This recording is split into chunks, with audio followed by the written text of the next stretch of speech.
Arganissima, New York. Your exotic skin, hair, and beauty source, and your one-stop shop for all your natural and organic skin and hair care, featuring authentic organic Moroccan oil and prickly pear seed oil and much more.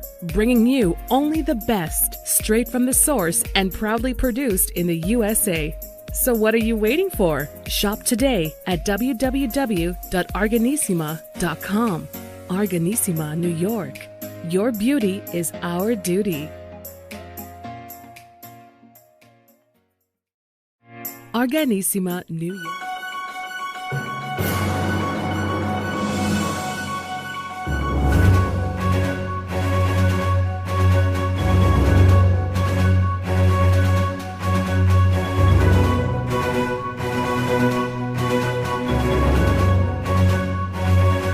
Welcome to the iHealth channel and iHealth Radio with your host, Hurricane H.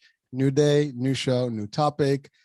Today, I have, first of all, a guest with me who has experienced something unique, but also can happen to everyone.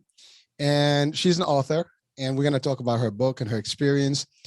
And it is something that has to do with both health and the health system and how you behave with it, how you deal with it, as well as the whole ramifications of what happened.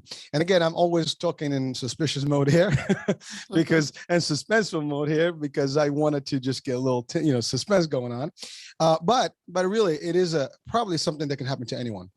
And the first thing is, I'm going to ask the question: have you or do you know of anyone who's ever had a misdiagnosis, or they were told something that's probably end of life, or something that is very overwhelming, that can have some mental effect and all that stuff?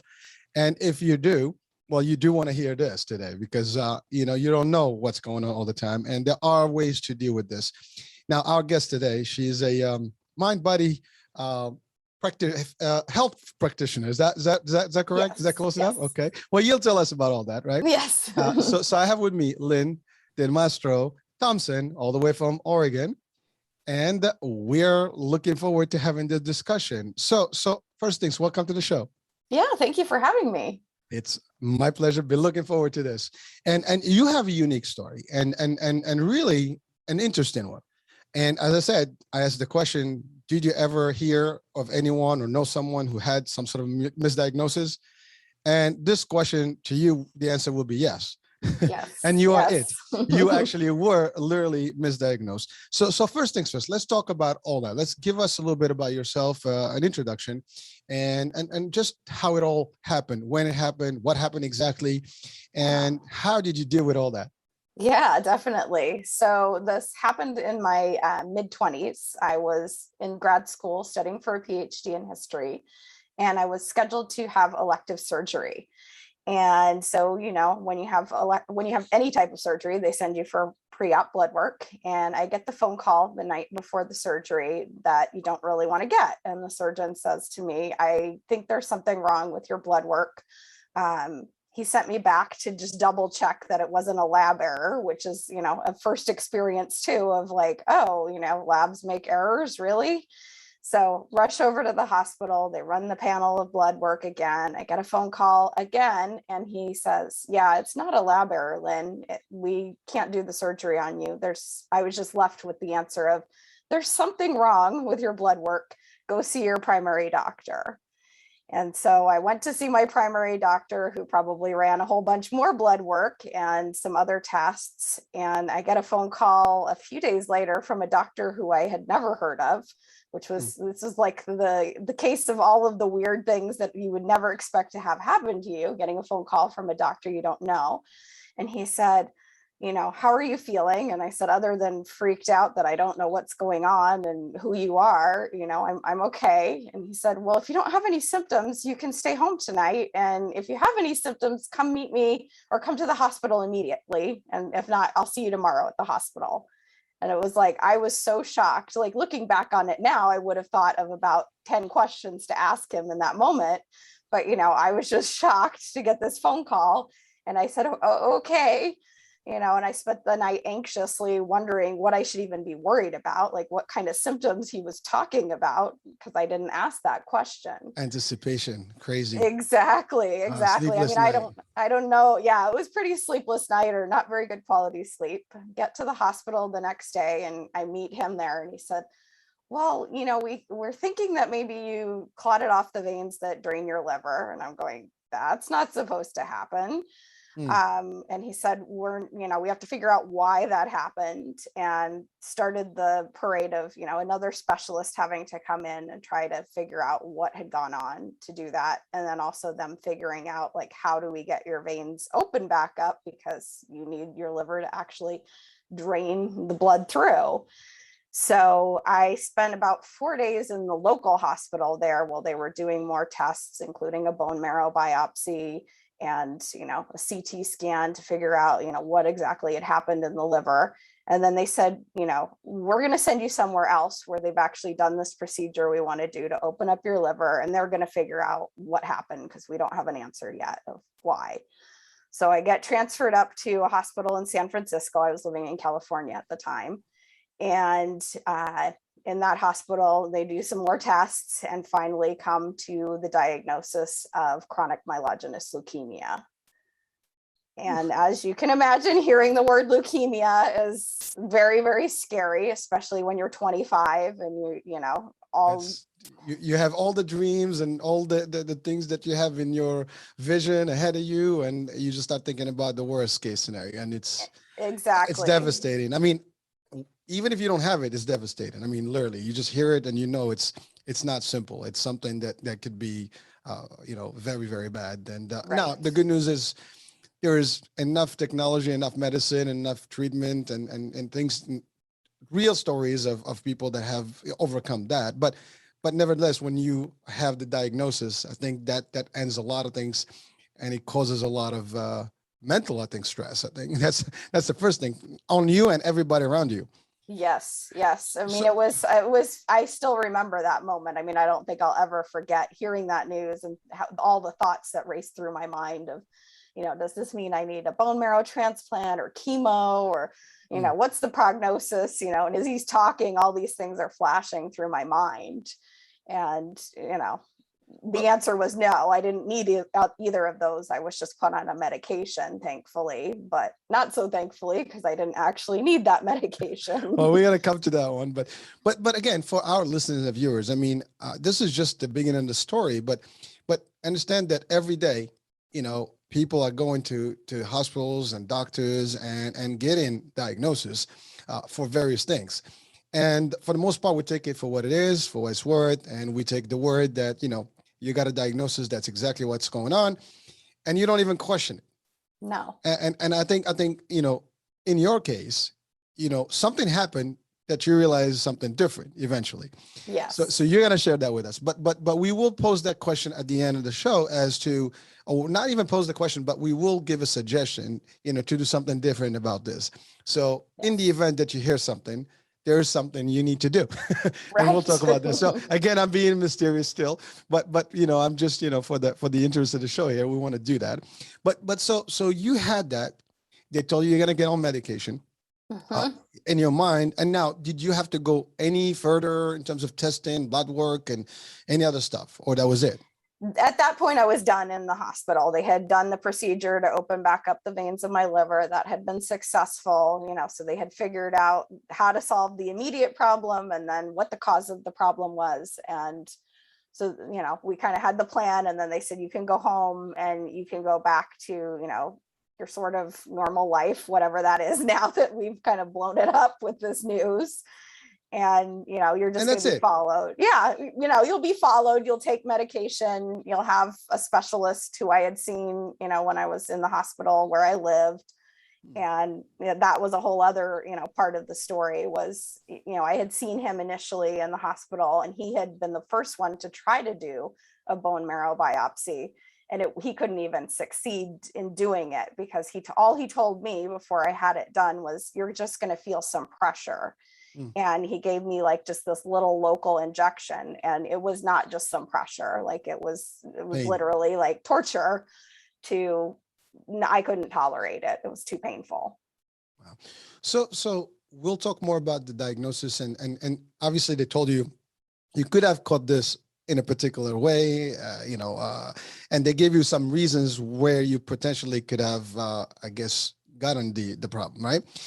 And, Not really, oh, actually. they Just, haven't. Oh, okay. So no, so I they mean, even they didn't even guess anything. They didn't try to no, backtrack they what tried could have to, happened. yeah, they tried to, they said, has Genetics. anybody in your has Yeah. anybody in your family had leukemia? No, like we don't know where this would have come from, but this is Yeah. what we think it is, and here you go.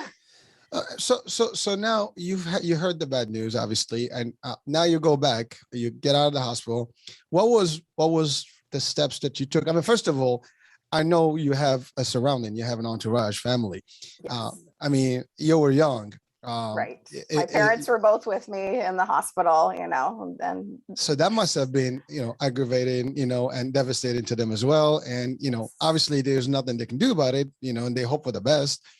I mean, everybody, that's we're all the same, right? We're all human. And whenever we hear right. about someone we know or we don't even know, we all say, well, may they ever, get a better speedy recovery, get better and this and that.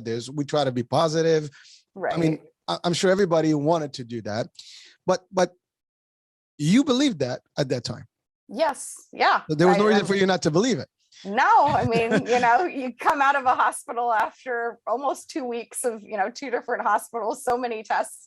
I was sure, they had gotten the right diagnosis. Why would I question what it was? I'm not the one that reviewed all of the blood work and all of the different diagnostic tests. So it was like, yeah, I believe this is what they say I have. Wow. I do have a series of the show that's called Unbelievable But True. This is unbelievable but true.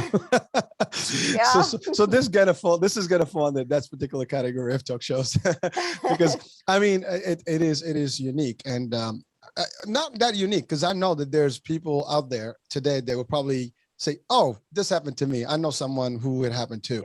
And now here's the thing. At this point, you have a diagnosis, you have a treatment that you're going to follow, and you are obviously committed because you want to be better. Yes. And nothing at that point is going to tell you otherwise. No one can actually even convince you otherwise. Right. All you're going to do is do whatever it takes to make it happen. So what did you do at that point? What was your reaction towards this? And, how did you kind of manage your life beyond that point? I mean, in the beginning, it was such a shock, and I did get kind of very depressed, to be 25 and to hear this news and to think, your life might be over. It was a kind of a life-changing news for me. So I went back into, my grad school program, and I attempted to kind of just keep going and keep proceeding through my life. And, I went to the doctor's appointments. I got blood tests when I needed to. And, I tried to stay positive, but it was hard. It was hard to live with this news and a new reality, basically. Well, psychologically speaking, I mean, that's a big hit, but Yes. then also financial, I'm assuming there's cost to it. Right. And then also there's the other, I guess, related problem of how to deal with friends and obviously with such a diagnosis you want to be careful. You kind of have your immune now is compromised and so you have to be like almost extra cautious. You could have possibly stopped seeing people, doing things that you probably enjoyed before. So all that stuff would have been part of your, I guess, life, and which means a big impact across everything that you've known before. Right. Yeah. I mean, my white cells weren't super low, so I was never really told, like stay home, Okay. isolate. I did see people, but people treated me differently. It was like Of once course, friends found the news, it's like they'd come over and instead of being talking about whatever our common interest was, it was like, hey, how are you feeling? What's going on with your treatment? This and that. Everything was health related. And that's actually, I think, more stressing on your psyche, because I think when people start pushing that and that's all you hear, it does have a very tremendous, I guess, negative impact, I would say, on how you feel, because people try to comfort you, but I think on the psychological world, that's more of an impact. That's like, they're not supporting you to a better way. They're actually probably hurting you in a way, not that intentionally done. And I believe in that because I've had similar situations with friends, and people always try to comfort them, but they don't want to hear that. They'd rather want to hear something different and feel normal, as opposed to like feeling like that's the end of the line or they're just not doing good. Then, oh my God, you don't want to remind people that way that you're not in a good place. Right. And by have doing a conversation that's normal, or exactly. Like, hey, how are you doing? What's going on with your life? Because my life is kind of crappy right now. So. And people probably started talking religion and, getting all that, unique about it. Right. And listen, I think that's just the standard, feeling when you hear someone that's close, you want to do your best to comfort them somehow, but no one is prepared for that. No, it's like no instruction manual for how you deal with a friend or loved one with, a scary diagnosis. Well, you and I, we were just chatting earlier about even as simple. Well, it's not simple. It is. We're talking about COVID and the people that have it, and sometimes they contract it, and some do well, some don't do. Even as simple as that, I mean, it is scary because this is a virus. It can happen. It could be deadly. And no one knows what. There is no real. There's statistics all over the charts, right. And nothing that we've been told from the beginning has panned out to what it was. I mean, we have originally it said, people will be sick, at the highest age groups, and then it became everybody. We have kids. So it is crazy when you are surrounded with something like this, when it has to do with medical and health and diagnosis of any type. Right. So now life moves on. So we're traveling in time. So life moves on. How long did it take you to get where you discovered something? And we'll talk about what that's something in a minute. Yeah, definitely. It actually took a process of a few years. So wow. I started to question why I didn't feel like I was getting better, despite, I would go for this particular lab test of something related to CML that they would look at. And the doctor said, well, it seems like the drug is working because this lab test, it looks really good. And over the course of probably the first year and a half, I started losing all of this weight, like down to a very unhealthy weight. In the beginning, it was like, okay, I could lose a few extra pounds, but then I got down to, friends would say to me, don't lose any more weight. And I was like, this is not like a deliberate attempt to lose weight. I'm eating things and my body is just still wasting away. I couldn't maintain weight. So was that because of the treatment specifically, or just the changes in your life that you committed to? Part of it was definitely the treatment. So this medication, even though, I wasn't going through traditional chemo, it kind of was like chemo in a pill form. So I had a lot of side effects of nausea, and, sometimes I would take the pill and I wouldn't be able to keep meals down. It was like, they kept just telling me, well, try to time it differently. Like try to take it this time relative to when you eat food and this time. And, it didn't always work. So like, sometimes I could eat food, sometimes I couldn't. Even when I was eating, it just seemed like my body, was not actually maintaining weight, which can definitely happen when you're ill, is your body just kind of wastes. You start using up your resources to try and stay healthy. Wow. So now, how many years was that? It was a total of 3 years that I went through this whole process of living with that diagnosis and starting to question. So, I probably didn't question initially, probably maybe the first year out. Then I started to go, well, you say this looks good on paper, but, I would say, I still always remember those appointments with this doctor, and he would say, well, how are you feeling? And my answer was always, I don't feel well. I feel tired, like I'm losing all this weight. I don't feel healthy. And he would always say to me in the most ridiculous way, you look great, which was not true. I knew it was not true. It's complimental, but it's not. You can't lie to people. Yeah, exactly. A person who is really ill and knows that they don't look well, like that's not going to fly. I was like, what are you talking about? Why aren't you listening to the words coming out of my mouth? I don't feel well. And he would just brush me off, like time after time. We had that same little interaction of like, how are you feeling? I feel horrible. Oh, well, you look good. See you next month. Wow. And I knew there was something wrong with that in a medical situation. Like a doctor, I was like, a doctor should listen to you when you say you don't feel well. Like, that just seems to make sense, right? That we say something. Well, you expect that. You expect Yeah. that. Yeah. I was like, I don't think I'm expecting a whole lot. And at that point, I started to say, I don't like this doctor. He doesn't listen to me. And so I went back to my primary doctor and I said to him, I would like a referral to a different hematologist. And he said, oh, no, he's the best in town. Like, we went to medical school together. And I was like, if this guy is the best in town, like, I'm scared, you gotta know? go to a different town.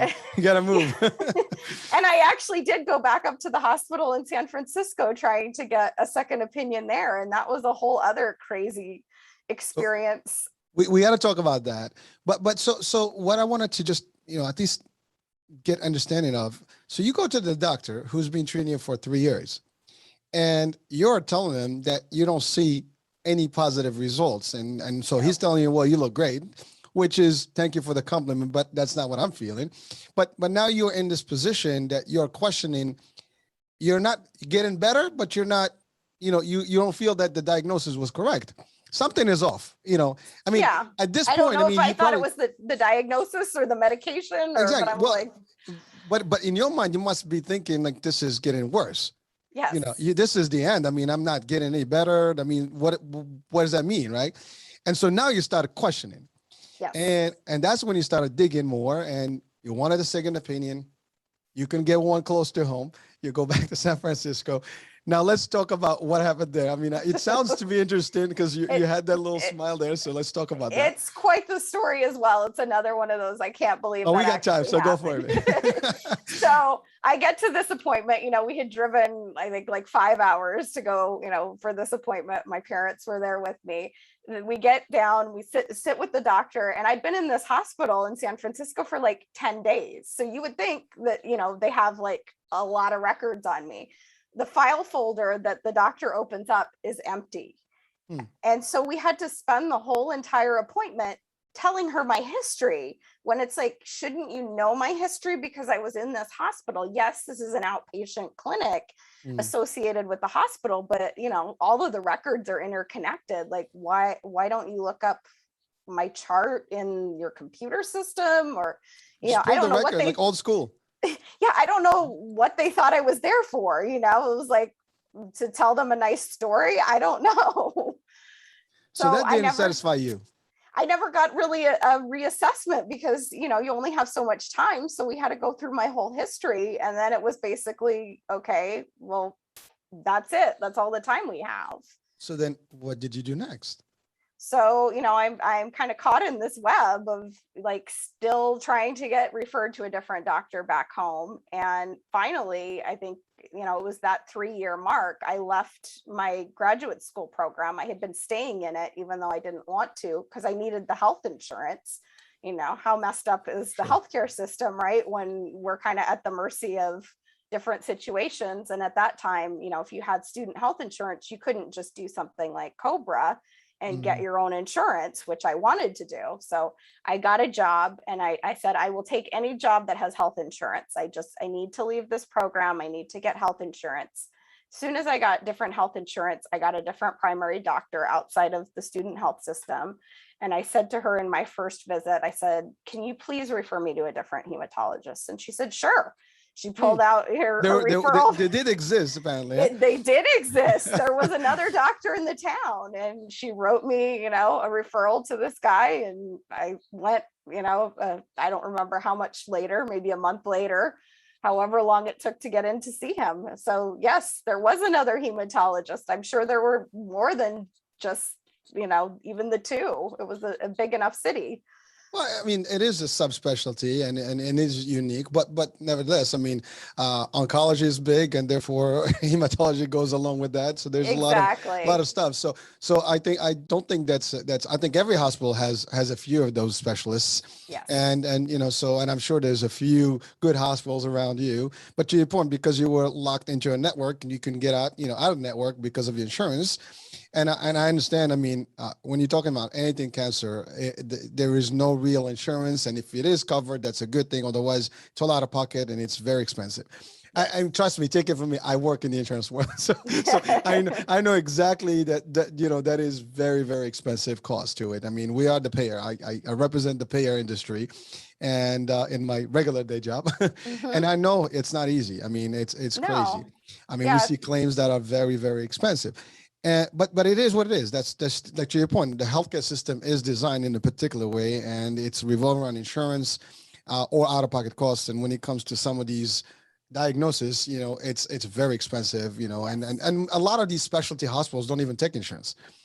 As a matter of fact, all the leading ones, I think, in the nation do not even take insurance when it comes to any cancer, you know, treatment stuff. So it's and you'll get the best treatment, but it's out of pocket, or there's different programs that potentially, unless you have enough money to pay, but you're talking about in the hundred thousands, you know. So it's so your move was right. I mean, to do that, and in your move, you know, you discovered a different provider.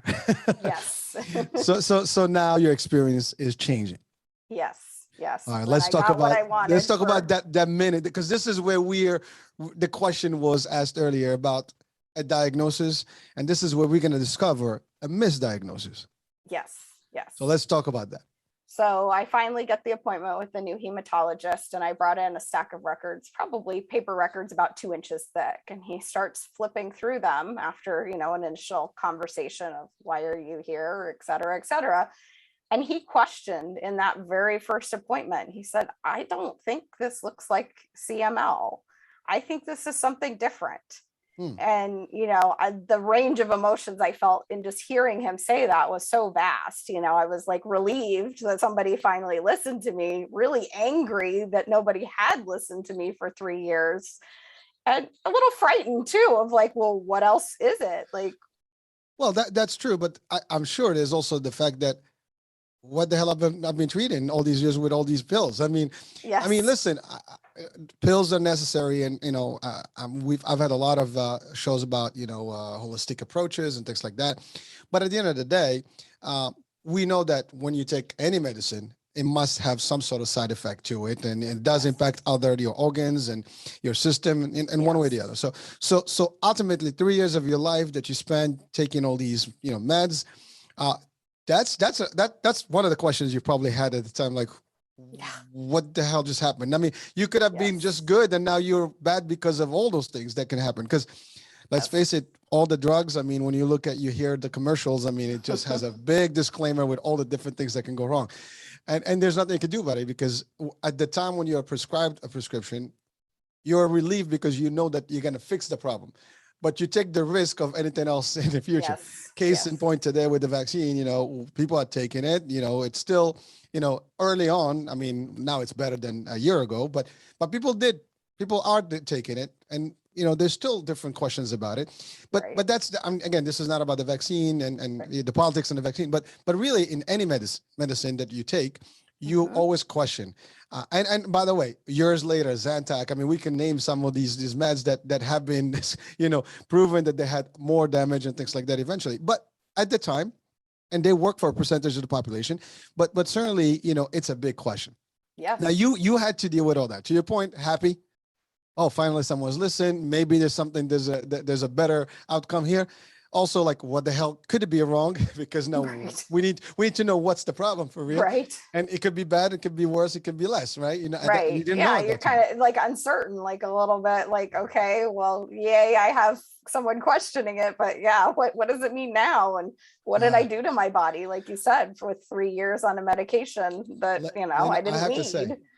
I have to say this. I mean, God bless you, because I mean, that's not something you want to wish on anyone, to be in that position. And, you know, and I'm sure it's one thing to talk about it today, but you were not this smiley, this happy at the time. You probably were like so anxious and, you know, depressed, and everything that can go wrong can be going at that time. I mean, I'll give you an example. I mean, again, something that's recent, you know, with the virus, the corona. I mean, you get it, you don't know. Right. I mean, I had it, you know, and with everything that you hear, you don't know, you know, every day you're like, you know, is it going to get worse? Is it going to get better? I mean, luckily it was a very mild, you know, episode for me, but really you don't know. As soon as you know that you have something, now the question is, what does that mean? Is it going to go, one way or the other? And there's Right. only two ways. It's either good or bad. Right. So that almost like the anxiety attack that you get just from thinking about it is bad. Yes. But again, I would not even compare those two. I mean, you've dealt with this for a long time. I mean, 3 years is not a picnic. No. I mean, that's a jail sentence. Yes. And it's not ending. I mean, the only reason it would end if once you get that second diagnosis, but at that time you still didn't know. Now you just get a little bit of glimpse that there's potentially hope. Yes. So now the doctor says that, you Yes. react. What did this particular doctor do differently? And then what did they discover? Well, he said, just looking at all of this, what you had with the liver when you clotted off these portal veins is not traditionally ever been associated with chronic myelogenous leukemia. He said it's always been associated with this other blood disorder called polycythemia vera, which I had never heard of. And he said, I don't want to just diagnose everything based off of the stack of records you gave me. I want to do some more. Let's do some more diagnostic testing because I want to get it right, And so I had to have another bone marrow biopsy to see, if it was something different and more blood work to determine, what the correct diagnosis was. And it was exactly what he had initially suspected. It was a different So blood may I ask this question, and you might have the answer. So first doctor versus second doctor, was there any age difference and experience difference that you've noticed in terms of practice? I mean, was this a more savvy, more experienced, doctor, or did they appear to be the same? I mean, at that point, did you question that? No, I mean, well, he certainly was a better listener, the second doctor. Okay, all right, we'll take that. He spent a lot of time in that initial appointment listening to what I had to say and actually registering it in a way that I didn't feel I received. I think he was actually younger than the first doctor, if I kind of remember. Well, it's not so much the age. It's really, it could be younger, but he started the specialty sooner. And I don't know. Because that's the other thing. You can be, 10 years into medicine and then get another specialty, and you can be off the med school and go to specialty, and therefore you can have more experience in that particular.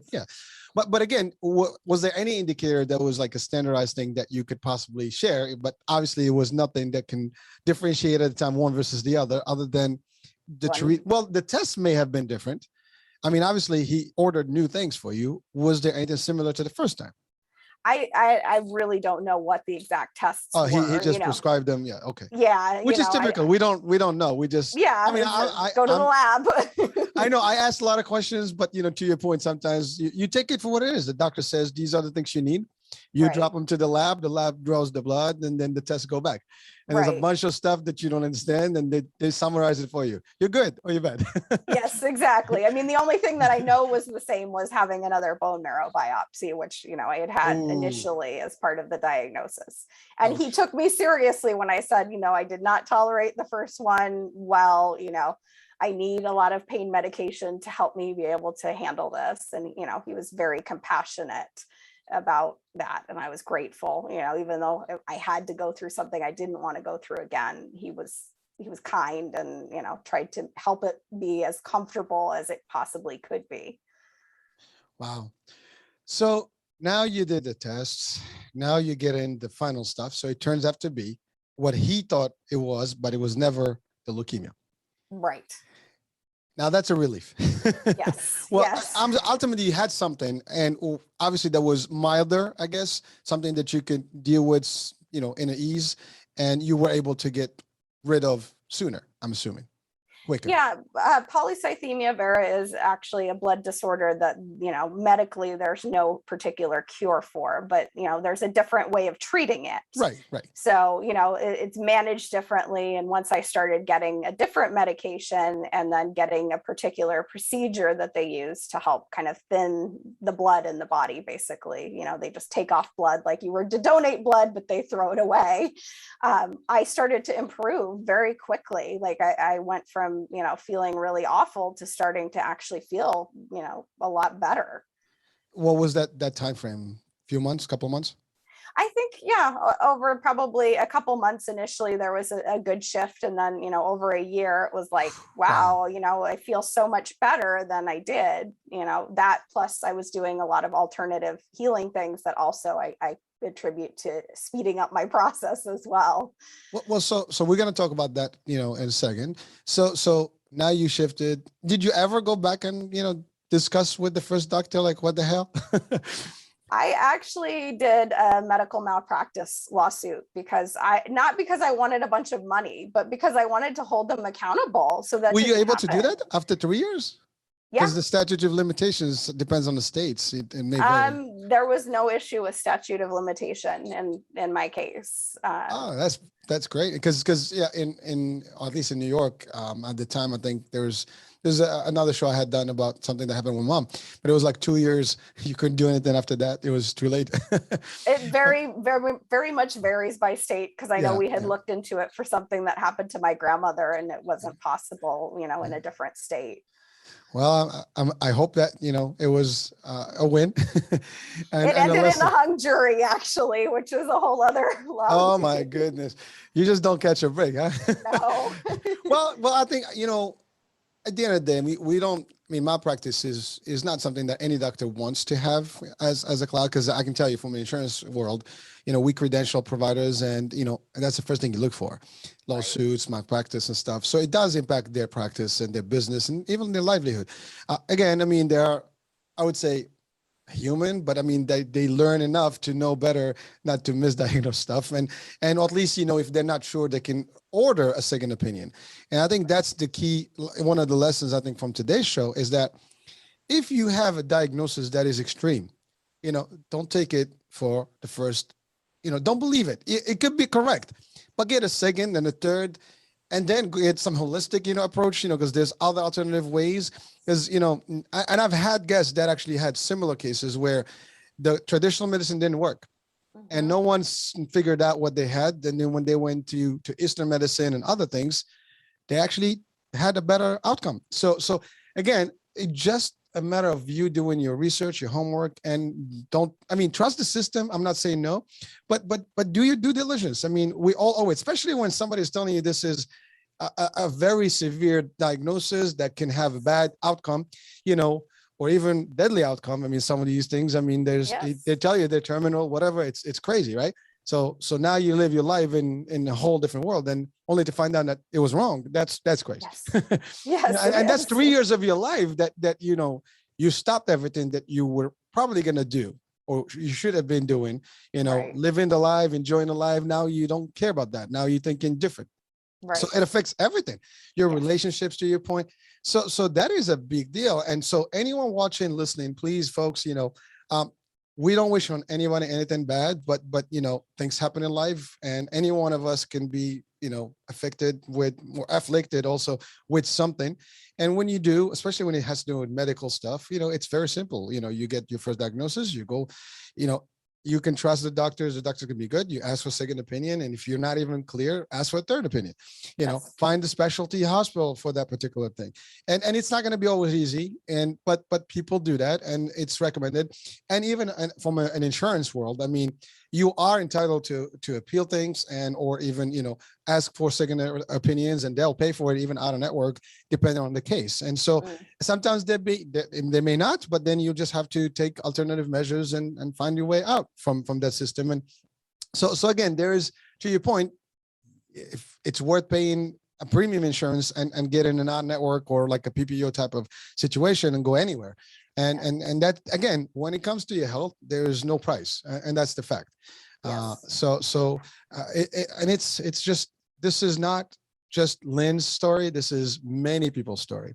And whether we're in the US and some of our viewers and listeners are all over the world, this is happening everywhere.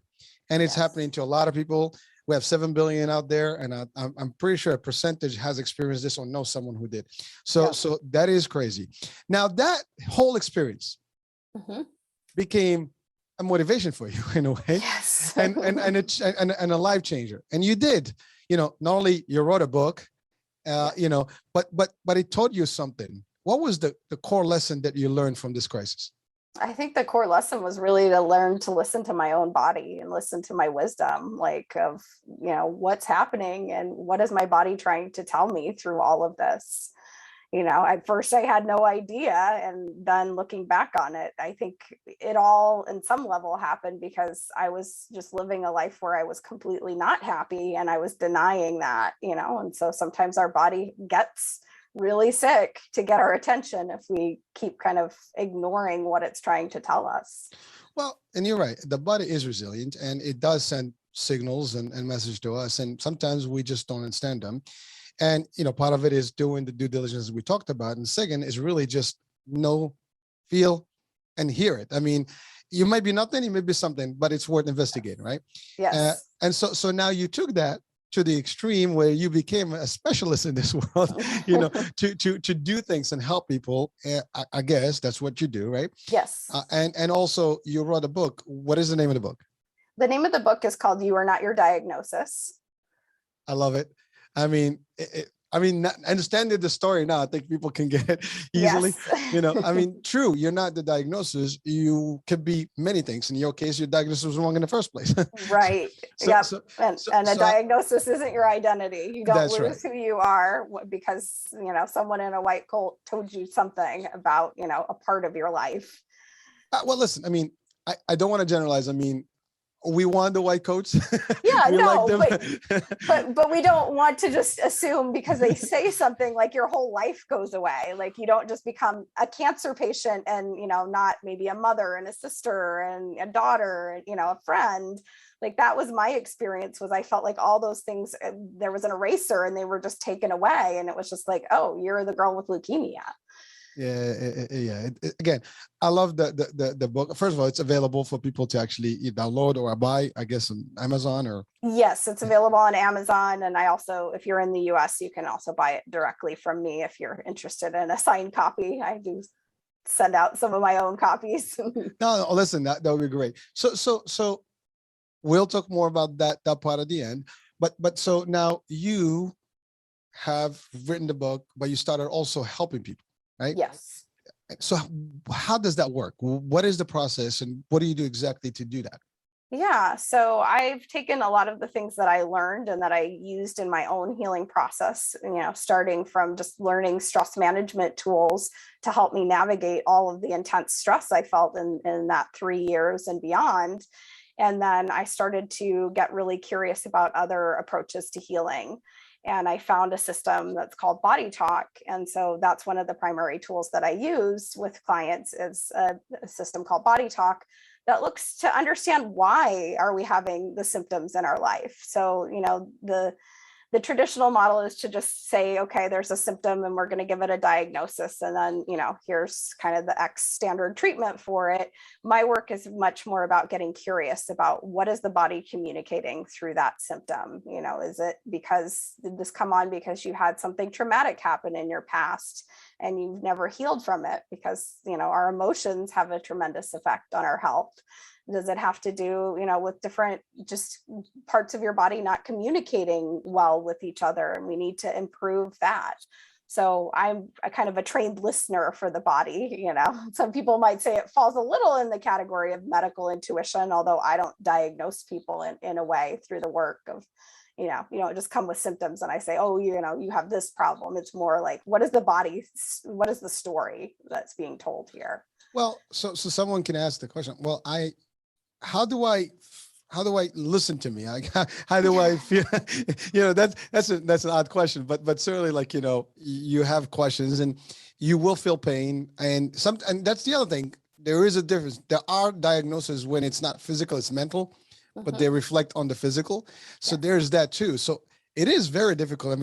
I have to give you credit because it's not easy to actually entertain this with people and you have to take their word for it because you're basically asking questions. They're going to give you some answers. And even with doctors, we go there, they ask you a series of things and you give them a series of answers. And based on that, they add a little bit of lab work and things, and then they come up with a diagnosis.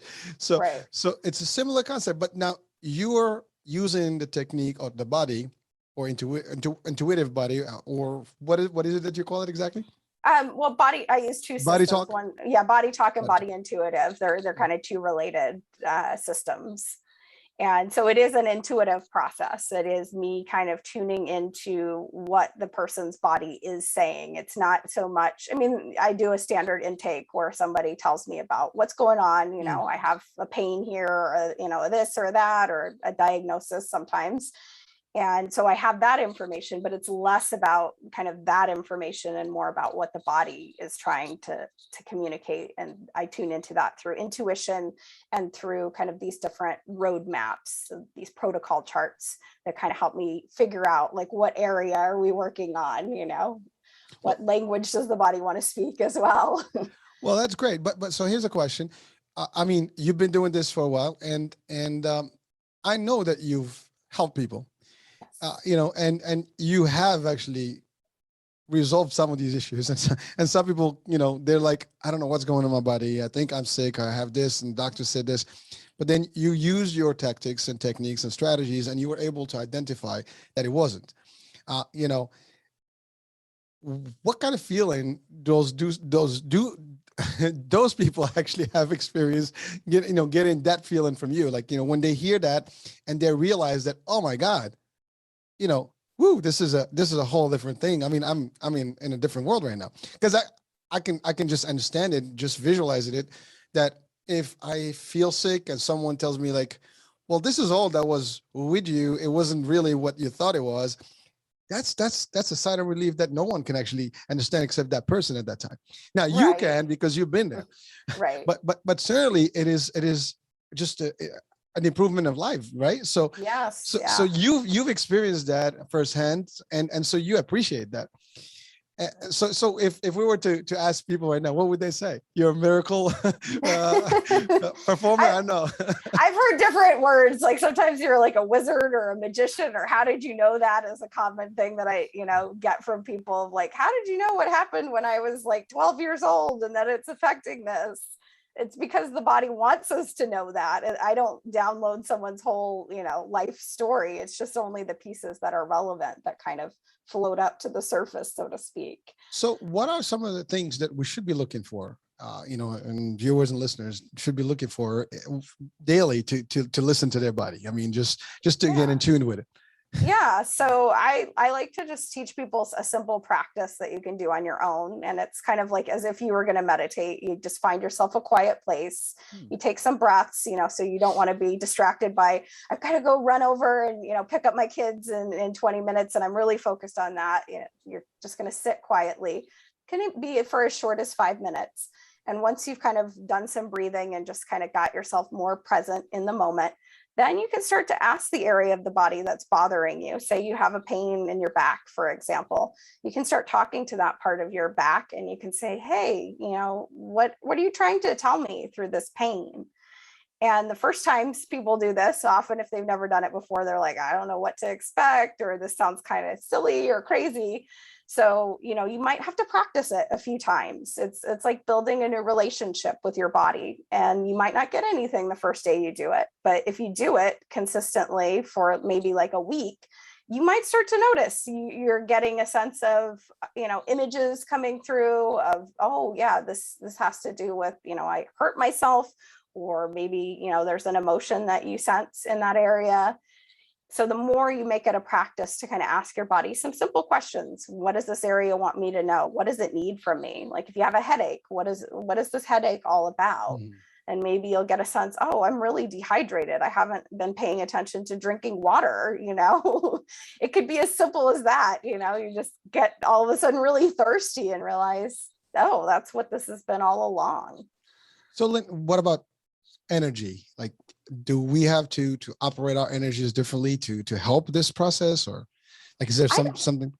I don't really see that. I think it's just a learning of focusing. So, you know, again, it's getting into a relaxed state like you would if you were just doing a simple meditation, and bringing your focus inside, asking those questions. And, you know, you don't have to do anything with your energy. You just have to be open, you know, and you could be a little bit funny with it in the beginning. Like, I don't know, she sounds crazy, but I'm going to give it a try. Listen, there's nothing crazy. I mean, I've heard enough to know that to to believe that there's other ways of dealing with things and really Right. healing. And you're right. I mean, there's the power of the mind, there's the power of how you deal with your body. And people do strange things, with their power. I mean, it's amazing. Yep. Now, again, there's things beyond us, and if the body is shutting down, that's a whole different story. And if there's something Right. in your body that's fighting you, that's another thing. But sometimes your immune system also can be triggered through your activities in your body and how you deal with it, right? Yes. So, and that leads me to the question, like, what are I'm assuming nutrition also has to do with it. Is there anything that you discuss in terms of, like, type of food, or does it matter? I mean, I believe the food that we eat matters. I'm not a trained nutritionist, so I don't usually, delve too much into the world of, giving people specific dietary recommendations. I think the cleaner we can eat in terms of not eating a bunch of processed foods, eating as much organic produce as we can, whatever your budget allows for that, that's going to help your health. There's no doubt in my mind. Cutting back on sugar, like all of the simple basic things we hear, are so foundational for our health. So it's really what you are presenting is more self-care, right? In essence. It is self-care, but it is through the process of hearing that story from the body. Like when I'm doing the facilitated work with a client, that actually brings a change. So we use kind of the lens of quantum physics, and it's like the observer effect. You observe the story and the story starts to shift, and the body starts to shift. So, sometimes somebody comes in with a pain and the pain is gone by the time we finish the session. And I didn't do anything to them. We worked with their body's energy and rebalanced it, but it isn't like I, gave them a chiropractic adjustment or something that you would, recognize as like, a treatment, so to speak. Well, so one item that you mentioned, I think one element that you mentioned, I think that's key, is like they have to have that they have to be open, which means it's a mindset. They have to shift the way they think, right, people? And I think we all should, have, an open mind about our mindset. And, the way we think, the way we operate can be positive or negative in one way or the other. So I think if you're to open yourself to something different, to actually listening to your own, language. And by the way, these are things that happen even mentally, because sometimes you do feel like something is rough, and that, but yet you don't listen to that. And you wind up doing something or getting into some bad place, right? So it's important to listen, to that intuition or just that sense, that gut feeling, right? And that applies also to your physical health. I mean, when you feel something like, ow, I got like some sort of a knee problem, or I got a backache, whatever. There's something going on, and it could be, but if you're like ignoring it and not doing it, and then you're like, oh, I got this, that may be a problem. Yes. Yeah, that was actually my knee was, and pain in my knee was how I found Body Talk. I didn't injure it, but I had pain, and I was like, what the heck is this all about? Because I knew I hadn't like banged into anything or fallen down, and it was like 3 months in, and I was like, why doesn't this thing get better? I never went the painkiller route, because I was like, why would I take a painkiller for something I didn't actually injure in my body? Well, so speaking of that, physical fitness, is that something that has an impact one way or the other? Is that something that also has to apply? Or because a lot of people, they are sometimes healthier, they fit and stuff, but then they overdo it. And then they might have all these kind of problems. So is there any way to gauge that and maybe have a balance advice to folks? I think, everybody is different. So, the type of exercise, like, again, I'm not an exercise specialist, but I'm a specialist in listening to your body.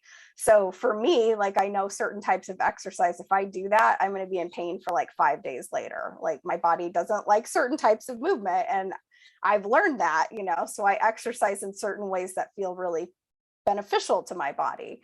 So, there is such a thing as having a little bit of soreness when you work out, and that being a good thing, right? But if it doesn't go away by the next day, then you might start to go, I think maybe I'm doing something that is probably Wrong not move. beneficial. Didn't warm up, didn't relax, didn't stretch. I mean, Or and it's a type of exercise you just don't, benefit from. Like, not everybody is meant to do, like hardcore, kettlebells and doing, some of those fitness programs. I would be in pain for days if I did that.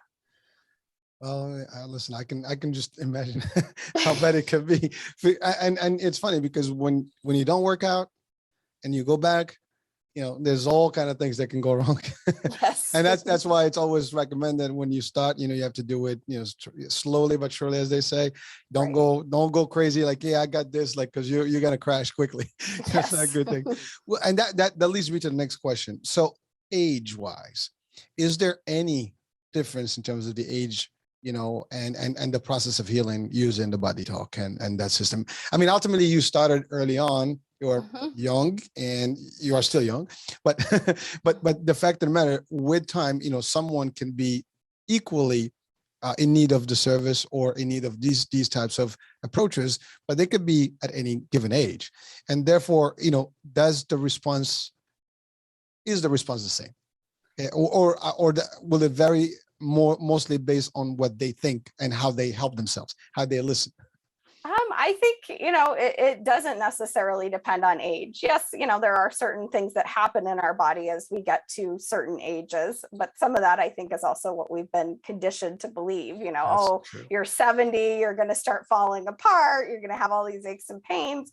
I mean, I know some people in that age category that are healthy and thriving. I actually just saw my high school history teacher and he's 72. And I was like, he looks like he's in his early 60s. He goes backpacking. I don't think he has any pain, So well, listen, if you're active, you're healthy, you have good habits, I think overall you're going to keep in shape. I mean, ultimately there is aging is some sort of a disease, but you can almost slow that process, Right. if you take care of yourself over time.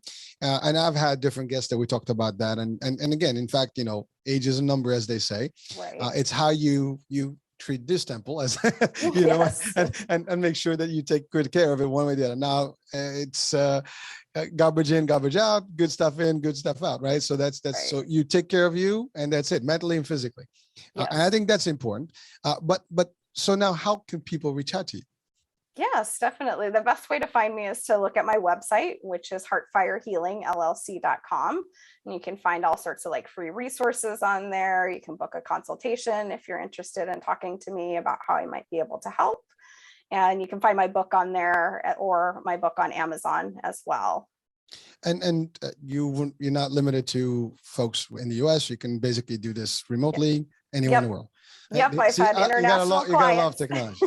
I know, and it's so fun when I get to work with somebody who's, most of my clients aren't in my local area, and sometimes I get people, from Canada or Europe. Nice. Yeah. Well, listen, I mean, it's a different angle and like I said, there's so many ways and so many resources out there. Unfortunately, there's not enough knowledge about them. And luckily, I mean, some of these shows and some of these programs can help potentially bring that. And at the end of the day, that's really what the mission here is to share with as many people as possible what's available and that can help them one way or the other to be better. And I think that's really it. Certainly you are a real story. So this is not something that you just, you've been there, done that. Yes. It is what triggered you and got you into this in the first place. And you can, there's nobody that can relate to something unless they, unless they experience it themselves. It's really, you've been there, no one can challenge you there. And you didn't have it light. It was a severe, one and long-term one. So for the most part, probably people have a lesser degree when they talk to you than you had then, but we were well prepared for it. Again, at the time, I guarantee you would be like, that's not what I want to be doing in the future. but things happen, right? Exactly. So we're coming on to the end of the show. So any final advice you want to tell people? Just like, words of wisdom. Yeah. I think just learn to listen to your body. I've always used the analogy, your body is like a friend, like we often think of it I as like that. something that, fails us at times, or we get angry, like, why are you hurting? You're inconveniencing me. Your body is your best friend, really. And think about how you talk about your body too. Like, would you talk about your best friend in the way that you talk about your body? Hopefully not, because some of us say some pretty nasty things about our bodies. You're broken, you're ugly, like all of the horrible things that many of us can say at times to ourselves. So I think if you start to view your body as a friend, and like, how would you treat a friend? Like, how can I take care of my body like I would take care of my very best friend if she needed help or he needed help? Well, listen, we'll take that advice. So Lynn, it was a true pleasure, and I think it was a learning lesson for me personally, and I'm sure for anyone that's going to be listening or watching on the channel here on the radio. But it was a true pleasure, and it's an inspiration as well. I think in terms of, and motivation, discussion, because it's very motivational to me personally, because it also gives a sense of. You have to trust and believe that you can do better and you can heal and you can do things. And you also have to not give up. Right. And I think that's one thing that you did, is that you didn't give up. There's something off here. I need to dig more. It's worth it. Yes. And I think that's really, like, so for me, that's a big message that I got from here, and medically speaking, we know what to do. I mean, we trust our medical, doctors, but we do need to always find out more. I mean, for light stuff, maybe, but then if it's something that is deep and severe or more, critical, I think it's worth, trying more venues. That's all. Yes. Yeah. And listen to your intuition in that process. Like, if something feels off, that's a key indicator, because my gut kept telling me, like, something isn't right about this. But don't take long. Yeah. And make a bigger stink. I think that's the one thing I would have changed, is I would have just said, I am not taking no for an answer. You will send me to somebody else. Well, I remember you were in an insurance world that was limited, and you work with the system for what you had. Right. And I think that's really what took long. It's just when you realize you could have done differently, and you did. And right. That's it. That was the end of it, right? But again, now we know. I mean, if we're listening to this show, we would probably know that, listen, 1 month, 2 months, things don't happen. Or even initially, let's find 3 opinions at the same time and right. get them all compared. And if it's all standardized, well, and even then, if you still have that gut feeling, go for a 4th one. Who cares? Yeah, exactly. I mean, there's no limit to what you can do here, right? So, well, listen, Lynn, I can go on and on and on. I appreciate your time and really all the advice here and sharing your personal life with us. I mean, that's a key. But I think your mission is really to share with people that they can do better, they can heal. There's other ways. And certainly they can reach out to you, for advice and for consultation. So, definitely. So thank you for being with us, folks. Thank you for watching on the iHealth channel, listening on iHealth Radio. I'm your host, Hurricane H. Ciao for now. We'll talk at our next show. Different guest, different topic. Bye now. Bye.